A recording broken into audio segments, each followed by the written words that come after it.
It's my great pleasure to receive today Andrew Newberg. I'm a great fan of him. He understands the relationship between our brain and our spiritual or our religious self. And he wrote a book in 2010, Principles of Neurotheology. He has about maybe 200 scientific articles on neuroscience. And what is interesting, he has two hats. He's certified in nuclear medicine by the American Board of Nuclear Medicine and adjunct professor of religious studies at the University of Pennsylvania. So he can really combine these two aspects of our life, religion, spirituality, and more scientific assessment of those state of consciousness. Welcome, Andrew. Thank you. Thank you for having me on your program. So we're going to talk about neurotheology, and I know you are thinking about different words, biotheology or neurospirituality, but this word actually was coined by in 1984, right, by Asbrook, and you just took it on and expanded it to make us understand really what is this relationship between the brain and higher state of consciousness or spiritual aspect of consciousness. And if I remember, you scan now about 400, 500 people, something like this? Something in that range, yes, absolutely, yeah. And do you do more fMRI or you SPECT? Or at this point, it has been a pretty good distribution of different kinds of imaging modalities. We have done a lot with functional MRI, but we have done research with both PET, positron emission tomography, and as you mentioned, SPECT imaging, single photon emission computed tomography, both in the areas of nuclear medicine that I've been trained in. Yes. So yeah, it's one of the, you mentioned the principles of neurotheology, and one of the areas of research and exploration that I have been particularly interested in is methodology. And, there are many different tools that we can use to study religious and spiritual experiences. So it's often, can somebody do a scan in this, do a meditation or practice in the scanner?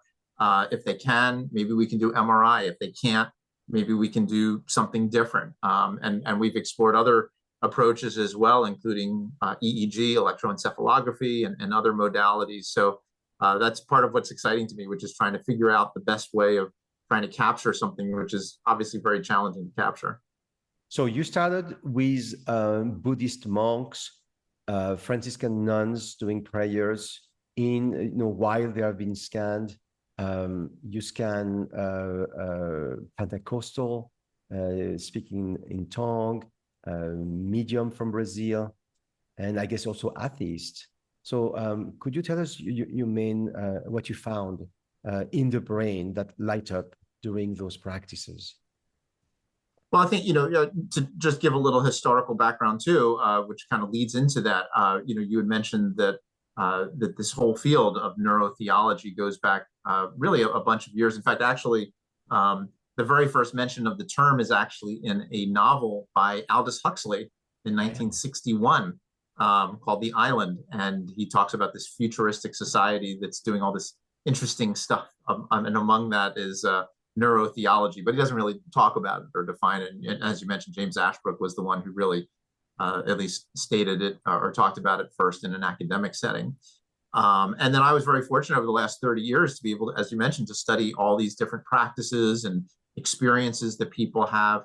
Part of, I think the first way to answer your question is that what we have hypothesized and really have found evidence for is that there are many different parts of the brain that can become involved with these practices. We've talked about a kind of a whole network of structures that are in the brain.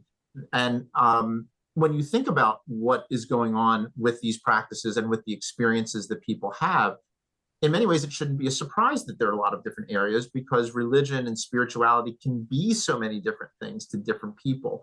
For some, it can be very cognitive. It's maybe studying theology and thinking about these, complex philosophical questions. For others, it can be very charismatic and joyful and dancing around and so forth, very emotional. For others, it's experiential, things that they see, perceive, feel, and so forth. And the same thing with practices. Some meditative and prayer practices are very introspective. Some are done as a group, and you can hear what other people are saying and so forth. Some are more visually oriented. You look at a sacred object like Jesus on the cross, or the Star of David, or even a candle. And so, depending on what people are doing, there are many different parts of the brain that do become involved. Now, you had mentioned some of our early work looking at practices like Buddhist meditation, and we did some Franciscan nuns in prayer. And so, we saw, again, certain similarities and differences because of what they were doing. And in many practices like those, for example, it starts out with this intent to concentrate on something, on a sacred object, on a prayer, whatever it is. And so the frontal lobes, right behind the forehead, are very involved in concentration and attention. And so, a lot of studies show that if you're concentrating on a math problem, or you're lost and you're trying to find your way and you're trying to study a map, the frontal lobes turn on so that we can concentrate and try to, figure out what we need to do. And similarly, when you're doing a practice like meditation or prayer, the frontal lobes tend to activate, at least in the early stages of it. Another area that we've been very excited about and interested in is the parietal lobe, and that's located in the back of the brain. Oh, there you go. You got the model. Yeah. So this is the central sulcus, right? The front of the brain. So you have your frontal lobe, the prefrontal cortex that's activated with attention. And then we have those two parietal lobe right there. That you want to explain what happened? Right. So those are areas of the brain that take the parietal lobes take a lot of our sensory information and help us to kind of establish our sense of self. And so in a lot of practices, but not all, people kind of lose that sense of self, and they get that sense of oneness or connectedness, maybe with nature, maybe with God, maybe with, fellow congregants and so forth. And that sense where you kind of lose the sense of self, we have found seems to be associated with a decrease of activity. Is correct? Correct. Each lobe is different. Yeah. So the left side tends to be a little bit more associated with your self identity and self spatial reflection. And so if that shuts down, you kind of lose your sense of self, and you lose that the boundaries between yourself and other. And so you feel that intimate connection with, again, God, the universe, whatever it is that the person is feeling. And then the right side does tend to be a little bit more about kind of the spatial relationships of objects in the world. So if that's an area that starts to quiet down, then you actually blur the boundaries of objects in the world. And that, not only is it a sense of you becoming one with things, but it's a sense of all things being one with each other. And so you have not just the loss of the sense of self and the sense of oneness with all things, but that all things become one. And of course, that is also a very profound experience. It's often referred to as a kind of mystical experience. And it is found in pretty much every tradition. So whether it's the Judeo-Christian traditions, whether it's Buddhism and Hinduism, or many other types of practices, there does tend to be this overall, kind of sense of connectedness, oneness, which is fundamental to many of these experiences. So we could say, if we widen the process, you have different phases. So you can have a sense of intensity. Maybe there you have your frontal lobe, you have a lot of attention, or maybe the amygdala, the hippocampus, if it's a little bit more emotionally involved. Then you have a sense of clarity. Maybe the thalamus is involved. Then you begin to unify, and your parietal lobe, you have a decrease in their activity, and you lose your sense where you look at it in space. And maybe you surround her, and you melt those frontal lobes. You let go of your purposefulness. So you could have phases like this that happen. And depending when you take your scan, you're going to see different structure in the brain that get activated. That would be correct. Absolutely. I mean, you hit it right on the head. Absolutely. A couple of important things for everyone to understand is that, I mean, these are dynamic processes. So, if you say, I'm going to sit down and meditate starting now, what you feel right now is very different than what you're going to feel 15 minutes from now, an hour from now, days from now, and so forth. So there's this whole dynamic process that begins to occur that is very important for us to keep in mind. And the dynamic aspect of it is kind of twofold, because there are some people, so part of it is sort of the course that you take as an individual. You might start to feel, maybe you feel, at least, for example, with our nuns, they felt an initial sort of separateness, that it's time to start the meditation.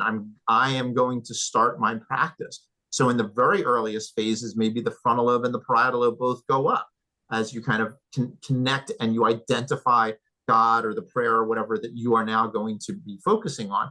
But then over time, there's going to be changes that start to occur. But part of it too, which is kind of what we talk about, sort of a unitary continuum, which is, and I hate to sound hierarchical because I don't mean to make them sound like they're better or worse, but how far does one go in that sense, for example, of oneness?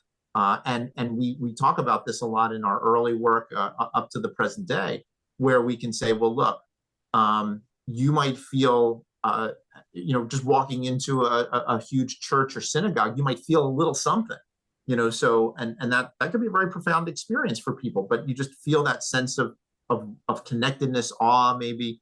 But then you sit down and you start to meditate, and maybe you just get a nice, gentle feeling that you and everybody there are kind of, together as a group. And that could be, kind of one step along that line. You might meditate more and feel that you become one with God, for example, but there are objects out there in the world, but you're sort of becoming connected to them in a deeper way. And then sometimes you could go, as you mentioned, all the way where everything kind of disappears. And so, there is this kind of continuum of experiences that a given individual may move along, as well as where we might, find people in terms of the experiences themselves. In fact, the most recent book that we published was called The Varieties of Spiritual Experiences, which pays homage to the famous book by William James, The Varieties of Religious Experience.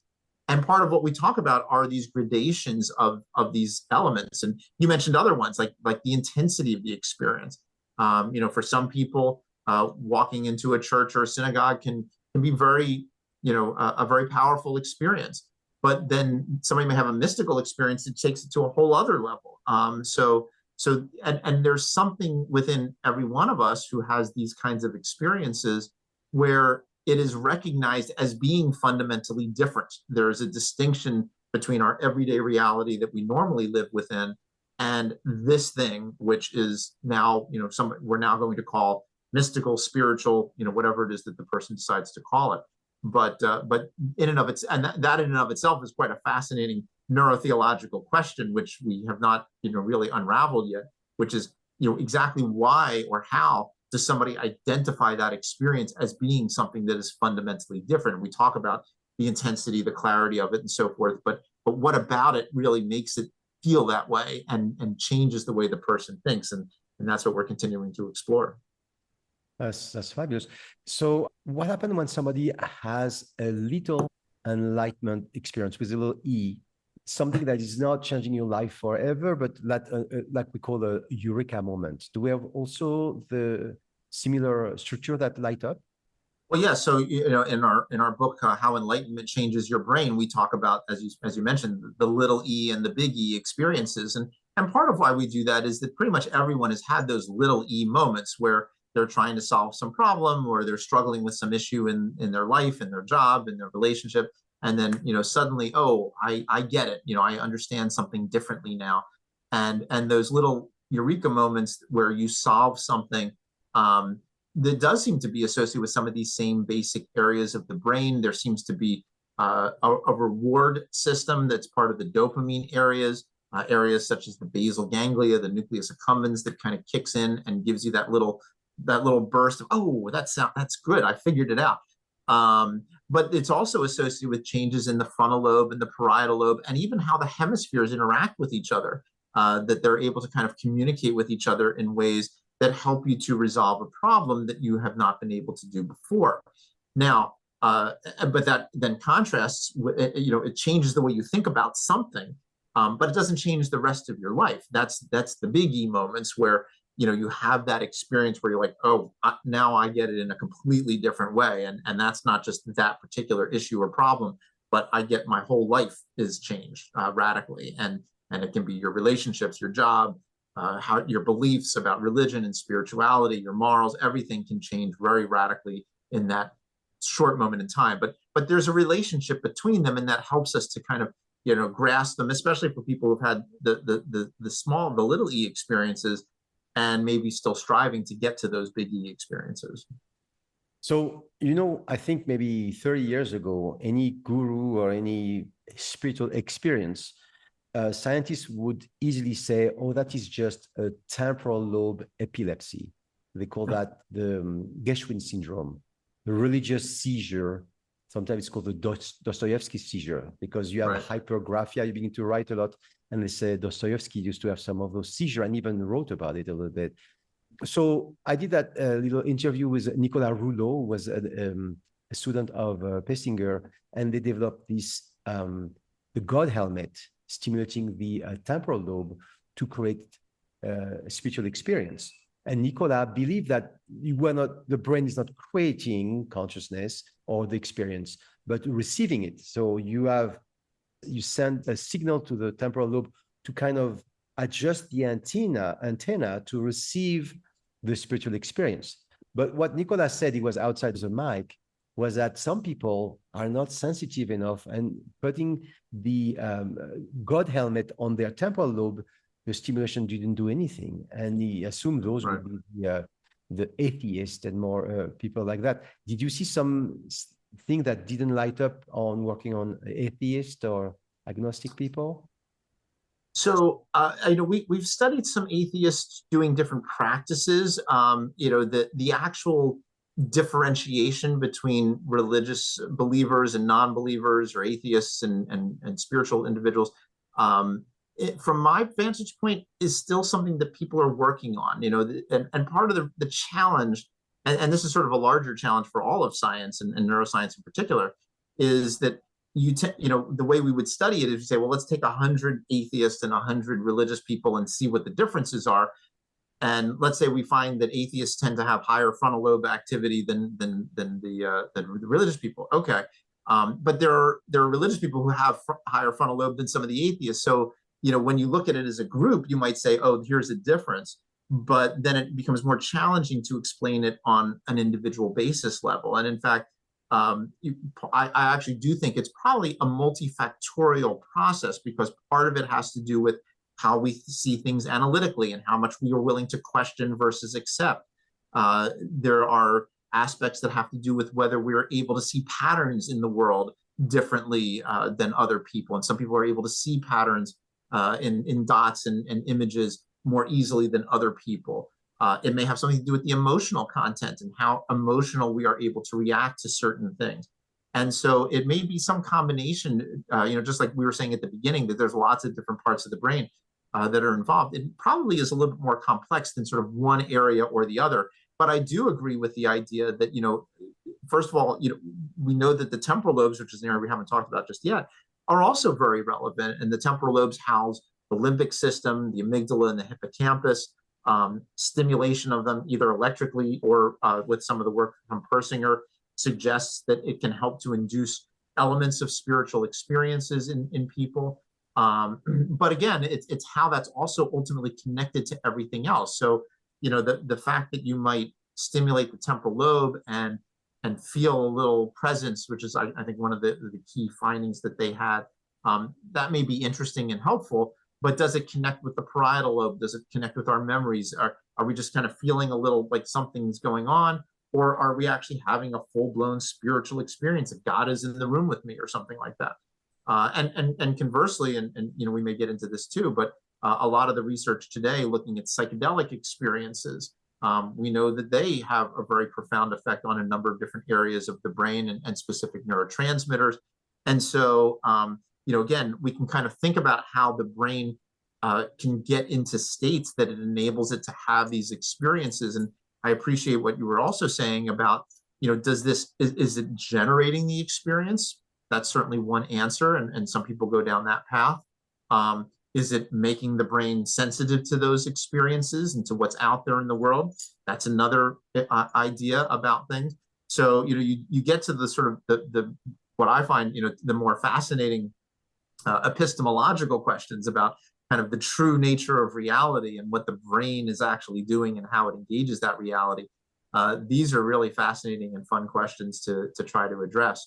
But going back to your point, I mean, I think that certainly the idea that an area of the brain such as the temporal lobe is involved, no question that it is, and certainly there are some interesting specific examples, and you mentioned things like temporal lobe seizures as one. But I think the one other thing that I'll say here is that we do have to be careful about over pathologizing religious and spiritual experiences. And I think it's, while certainly there are some people who have temporal lobe epilepsy who have unusual religious experiences, first of all, it's actually a pretty small percentage. It's probably, less than 5%. And so it's probably a bit of a stretch for someone to try to argue that, well, everyone who suddenly has some kind of enlightenment, big E enlightenment experience or mystical experience had some kind of seizure activity in the brain. That's probably a bit of a challenge to do, in part just because it's just not that common. But also it kind of gets at this whole other issue about, usually when people have seizures, there are certain they have them over and over. They don't just get better. I mean, I know that there can be the occasional, like febrile seizure one time and off, but most people who have seizures have them over and over again. They have a lot of similar characteristics each time they have them. Very, very different than what people describe when they get into the spiritual experiences. And as we were talking a little while ago, some are very intense and some are mild. I think it becomes very challenging to start to argue that it is just something that is manifested as some kind of pathology in the brain, especially because most people who are deeply religious and spiritual end up really, again, if you look at the large populational data, really do better. I mean, they have better mental health and they have less suicide, less depression, less substance abuse. And so, I think you're hard pressed, not you, but one would be hard pressed to try to make an argument that it is really a pathology. Yeah, they said it was not the same. I mean, you don't grow and get nurtured. And also one of the characteristics is you change your life forever for the better. Right. And that's maybe the memory of it in your temporal lobe. You remember forever the intensity, the depths of the experience is going to be at the core of your future belief system and change in your life. When you have a temporal epilepsy, it's not like that. It's just more, right. It's completely different. They used to say when I was in med school, 6 out of 10 of the focal epilepsy are temporal epilepsy, and some of them have Gershwin syndrome with spiritual experience. And right. It's not the same. It was just an abuse of the word just to deny any spiritual experience for sure. So psychedelics, I assume we don't see there's something more artificial or something induced naturally. There's no much difference, right? If you induce with breathing, if you induce with meditation, if you induce with the sensory deprivation, or psychedelic is also, you don't see it. To me, the neurotheology puzzle is made up of a lot of different pieces. And so, talking about things like the God helmet and stimulation of the temporal lobes is one piece of that puzzle. Actually, before we get into the psychedelics, just to finish up with the pathology piece, studies, for example, have shown that people who have lesions in their parietal lobe are more likely to have feelings of self-transcendence than those people who have lesions in their frontal or other areas of their brain. So you get into all of those kinds of conversations. And then the piece that you mentioned about the psychedelics, I mean, I always remind people that, first of all, there are lots of ways of trying to stimulate these experiences and various practices like meditation and prayer, the various psychedelic compounds. Physical activity, you think about sort of, the whirling dervishes and the people who, the people who dance and dance until they collapse with these incredible experiences. So there are a lot of ways of trying to stimulate these experiences in the brain. And psychedelics are certainly one of them. Now, part of what's interesting about psychedelics, which gives them a little bit of a unique aspect in terms of, the whole neurotheology discussion, is that there's a pharmacological piece to it, so that we know, for example, that if you take a drug like psilocybin or LSD, that affects specifically the serotonin system. Now, there's other psychedelics that affect different systems and affect them in different ways and so forth. And we actually are involved in some research trying to explore that a little bit more. But certainly, when we talk about taking a drug like psilocybin, it affects the serotonin system, which then affects the limbic areas, which is where a lot of serotonin is, brainstem areas. There have been changes in the parietal lobes and so forth. And we did publish an article based on a survey that we did of people's spiritual experiences, where we got it was an online survey where we got a couple thousand respondents to describe their spiritual experiences.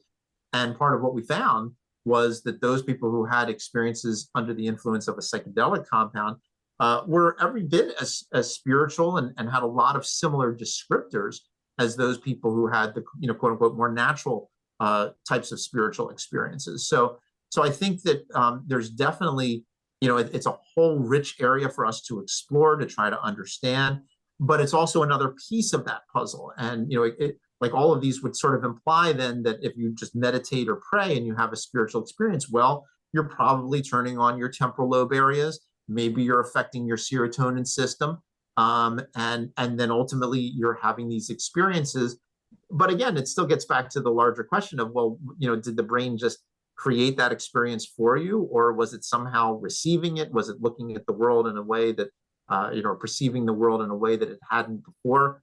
Shamanic cultures throughout the world and throughout time have taken things like magic mushrooms, and for them, it is not an artificial experience. It is not, fake. It is the doorway. It is the window into that spiritual realm that they now can access. And I think, the example that I use that I probably is a little bit more relatable to people, if they're able to see this, is that I wear glasses, and so when I get up in the morning, it's a very blurry world, and I put my glasses on and I see the world clearly.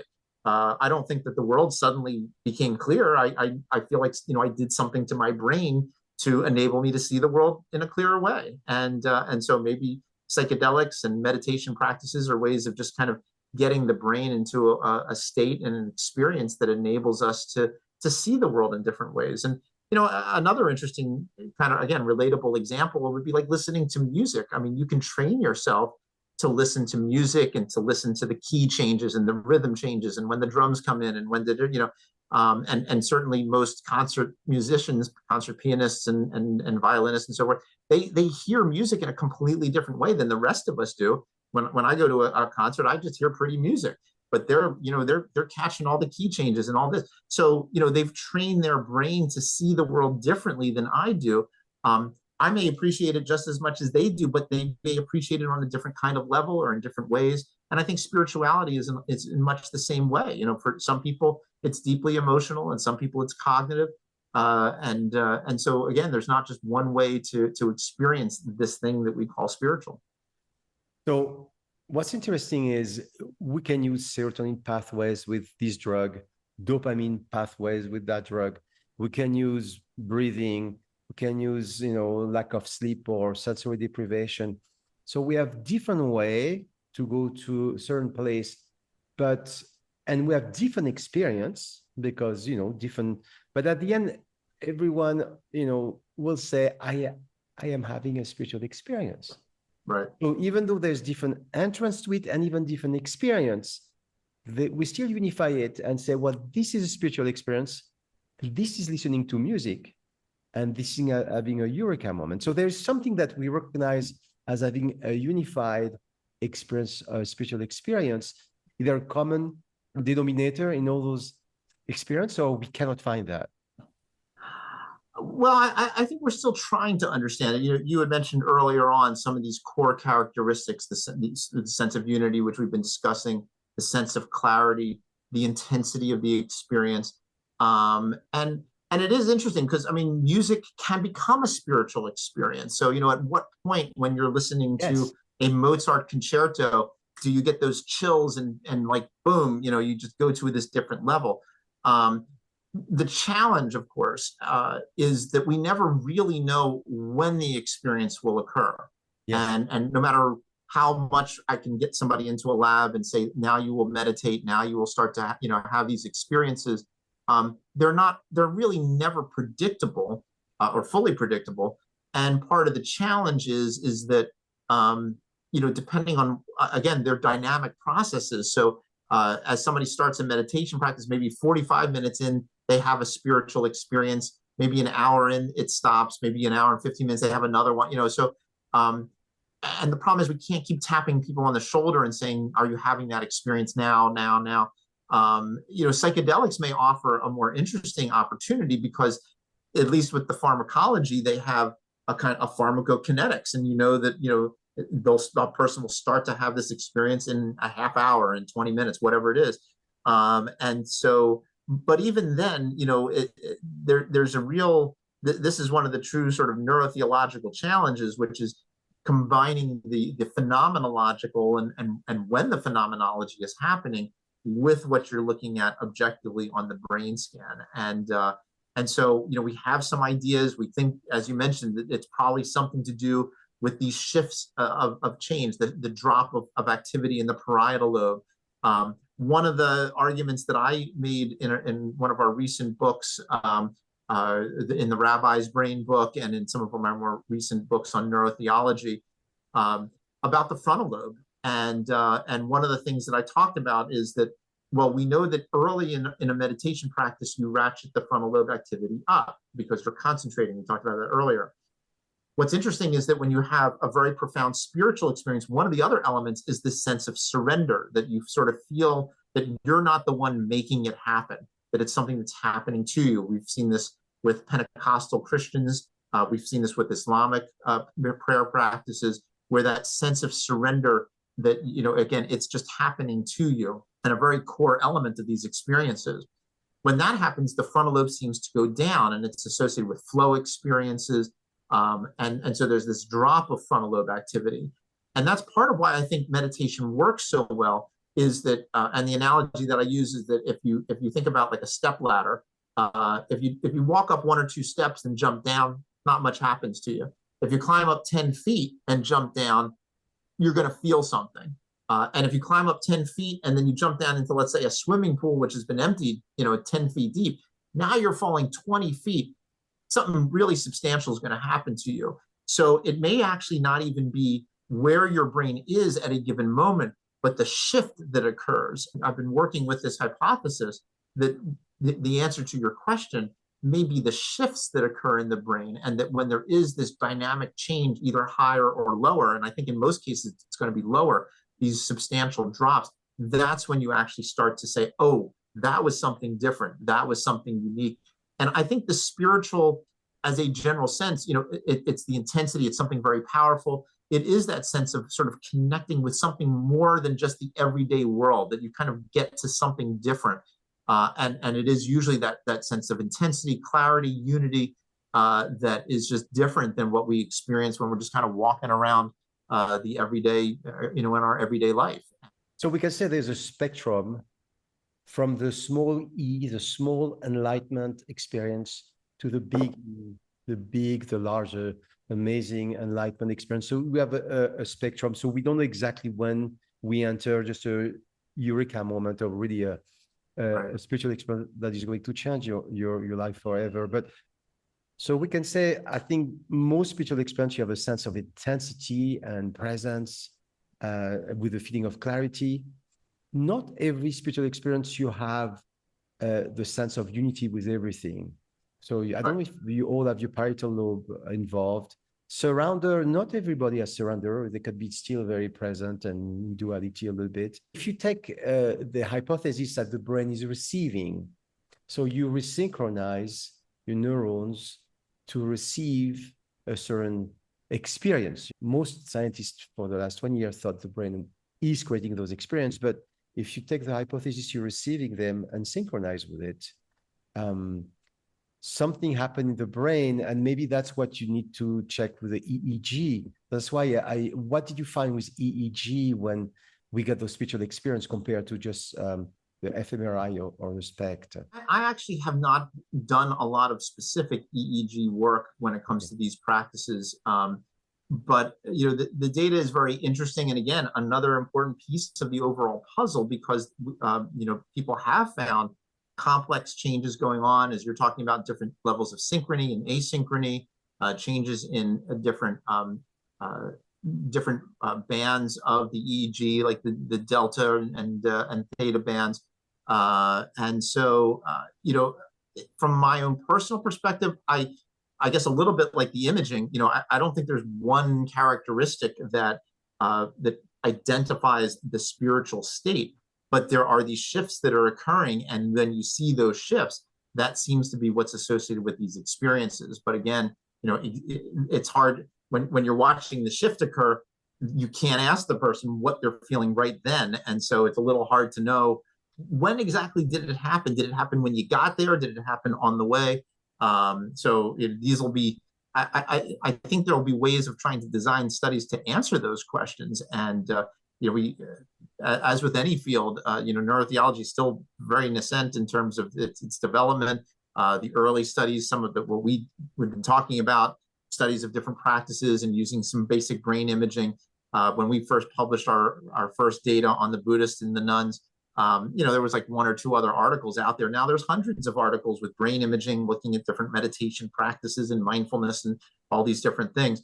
So I think we'll get better at trying to answer these questions, but they're going to be challenging ones. These are not simple questions to answer because of the subjective quality of our consciousness and the challenge of kind of knowing what a person is really feeling and then trying to correlate that with what's going on in the brain itself. So, it's certainly a stay tuned. I think there's a lot of exciting possibilities ahead. Yeah. So also we have to think about brain plasticity. How often we hear a very strong atheist or agnostic that take one drop of ayahuasca and get this full God presence, and the next day they are completely spiritual, maybe not religious, but at least they believe in God, the presence of a universal consciousness, and it happens in a few hours, basically, and their brain is going to shift and things are going to shift. Also, I know you study some long-term meditators, and I remember those studies talking about the insula of real that was thicker in one side of the brain. Did you see other changes in the long-term meditators or difference? Yeah, well, so a couple of changes that we've, long-term meditators do seem to have differences in their brain, and we've done some of that work as well as others. As you mentioned, some studies have shown that the frontal lobes are actually bigger in people who are long-term meditators. We have shown with the SPECT imaging and some of our other imaging modalities that their frontal lobe is physically more active. On both sides? And that makes, both frontal lobes? usually on both sides for that. The other area that we noted was that the thalamus seems to be shifted a little bit. And again, it's greater asymmetry in people who are long-term meditators, and we were able to actually see some evidence of those shifts occurring. A little bit more to the left side being more active, but not in everybody. And again, you also have the other issue of people-handedness and all these other things. So thalamus, to remind everybody, receive all sensory information. They call it the antechamber of the brain, or the gateway to consciousness. All the sensory information is coming to your senses, are going through the thalamus, get organized a little bit before being present to the brain, except olfactory. I don't know if they changed, but olfactory was never part of. But I think it's got to be somewhere, this olfactory, because it's part of everything else. But then, so all the sensory, it's like the first minister of the brain. It's just get all the information and show him the important part or what he has to pay attention to, and the brain can have all this information. So sensory is everything we feel, as opposed to interoception. That's what the inner sense of your body that is going more into the insula. Yeah, and although again, sensory deprivation chambers are very, well known for eliciting unusual experiences. So, but yeah, I think, the thalamus being unique and different is something that we need to explore more and try to understand. But as I mentioned also, spirituality and religiousness can mean different things for different people. And so we're probably not going to find, a kind of a one area of the brain or one thing that is different, but we do, expect to see these shifts and these changes. And of course, one of the things that you alluded to, which I think is really important for people to understand, is that these changes seem to occur in literally seconds, maybe minutes, and it's not typically how we think about the brain. Normally you learn, we're both physicians, and so we had to go through 4 years of college and 4 years of medical school and all this, so it's this long process. Whereas here it's, moments of whether it's taking a drug like ayahuasca or psilocybin, or that moment that the person has in their meditation practice or whatever, that really, it seems to change the brain very fundamentally. And of course, even there, part of the problem is we never know exactly when they're going to happen. And so we don't have a lot of pre-scans. We have the post-scans, but we don't have the pre. And so we don't know where they were. We don't know when we see these thalamic changes, these thalamic asymmetries, were they always like that? And that's what facilitated the experience? Or did it change when they had the experience? And we're trying to get at that. There's some evidence that, it's probably a little bit of both, actually. There's certainly, as you mentioned, when we were talking about the temporal lobe stimulation, there's some people who just don't respond to it. So there are some people who are probably less likely to have these kinds of experiences or to feel them. And then there's other people who are more likely. But, that still doesn't mean that, if everybody practiced meditation or prayer for 6 hours a day, that they would all develop some pretty intense spiritual feelings and experiences. But still, there's going to be those individuals who are at a different level than other people. And I think in some ways it's similar to, I'm a tennis player, and I always think, if everybody practiced tennis 6 hours a day, we'd all be really good tennis players. But there's still going to be the Roger Federers of the world and the Rafael Nadals and so forth, who are just different. There's just something about their makeup, their constitution, their, everything else about them that takes them to a level which is different than everybody else. And but I guess that's also part of what spirituality is about, and part of what enlightenment is about. I think I had a wonderful Hindu professor in college, and really struck me with this concept that, if you're enlightened, it doesn't mean that you have to, sit on a mountainside or become, the next Mother Teresa or Dalai Lama. You can be anything. You can be a taxi cab driver. You can work at, at a restaurant. You can be a doctor. It doesn't matter. It's how you perceive it and how you engage your life and the things around you, which is what makes you an enlightened being. What you're actually doing in this world is far less relevant. And maybe the last thing to say about these experiences is that in our data, and we talk about this in our Varieties of Spiritual Experiences book, that sometimes things don't go well with these experiences. And even though in our data we show that 95% of people do have something, feel more positive about life, about meaning and purpose, about relationships, about spirituality, there is a small percentage, maybe a little less than 5%, who have negative experiences, or at least end up in a negative place because of those experiences. And that's a whole other area for neurotheology to look at. What is it that goes wrong? Like a psychotic event. It could be a psychosis. It could just be that it produces a great deal of conflict in them. The experience just doesn't connect with the way they thought about the world, their prevailing, their prior belief systems. Maybe they were raised Catholic or something like that, and then they have this unbelievable experience, and it just doesn't fit into the Catholic belief system. And now they're very stressed out. Should they still be Catholic? Should they change? Should they, they don't. And so, whether the experience itself is bad or whether the experience is good, but it leads to a lot of internal conflict. There can certainly be the negative side of things. And look, there's the negative side of religion and spirituality. There's people who join cults and who kill people in the name of God and so forth. And so, what is it about that person's brain that says, what, that sounds like a good idea? Okay, I know so many wonderfully religious people who are enormously compassionate and loving and open to other people. And then I know others who are, no, I'm right and everybody else is going to hell. And from the same religion. And sometimes even in the same religion. Absolutely. Absolutely.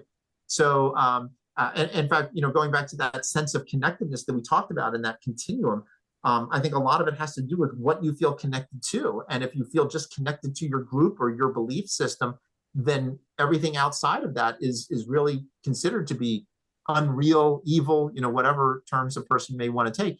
Whereas you could be a singular person or a small group of people. And if your belief system is we're all humanity, we're all connected, the universe is a big oneness, then you feel connected to everything. So it really does depend, not only on the feeling of connectedness, but what you feel connected to and how expansive that feeling of connectedness is. that is a very defining characteristic for the tradition or for the belief system that you have. Yeah, you were talking before about the fact that probably everybody has different sensitivity, and you come with different brain, and some people are more sensitive to those experiences, some are not. So you're asking if the spiritual experience is changing the brain, or if the brain was a bit different and create the spiritual experience. And you said it's a bit of both. You can have, just like tennis, right, you can have some skills and then you work with them and you open yourself. And I know at some point they talked about genes. I don't know where we are. They used to have a weak argument that there's a God genes. I mean, are we anywhere there? Well, interestingly enough, I haven't seen a whole lot of additional data, but I'm sure hopefully people will continue to explore that. But yes, I mean, one of the early studies that was done, the gene that was identified as perhaps being related to feelings of self-transcendence was a gene that coded for what's called the VMAT2 receptor, which is a receptor that handles dopamine and serotonin in the brain. And maybe not a surprise given the psilocybin and the drug-induced experiences. And interestingly, we did a research study where we did scan people before and after a very intensive, very immersive spiritual retreat. It was relatively brief. It was about a week-long retreat.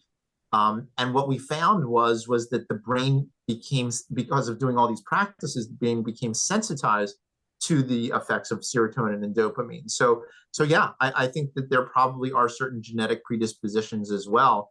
But again, I think everybody, at least from what I can see, from the data that we have of these thousands of respondents with these different experiences, that sort of the optimistic side of it is that anyone and everyone can potentially have these kinds of big E experiences. Exactly how and what is the combinations of the lock for each given individual, and how whether the combination is 1, 2, 3, 4, 5, or whether it's some crazy set of combinations and so forth. We don't know, but at least when we look at the data, I mean, we had people who were deeply religious and spiritual who had these experiences, and we had people, as you mentioned, who were atheists who never expected to have that kind of an experience. So there's really a lot of diversity in people who have these experiences, and there's a great continuum of that as well. And whatever your genes, what those practices are epigenetic. They're going to modify the gene, and the gene going to probably secrete something that's going to help you receive those experiences. Is part of the whole system. Yeah. Right. Well, and everything that makes us up, here we are today on the cusp of, 2023. And what makes you and me up is the genetics that we have, is the parents that raised us, is the friends and the teachers and all the people that we interacted with in our lives. It's the traumas and the good times that we all had. It's the things we read. It's the television shows we saw, and then it kind of brings us to today. And what I always remind everyone at the end is that it shouldn't be a surprise that we have differences of ideas and differences of beliefs. In fact, I always like to say, if there's 7.5 billion people on the planet, there's 7.5 billion different religions and 7.5 billion spiritual beliefs. And, no two people look at the world exactly the same. And how could we expect that, given all of these factors that go into making up who each one of us are?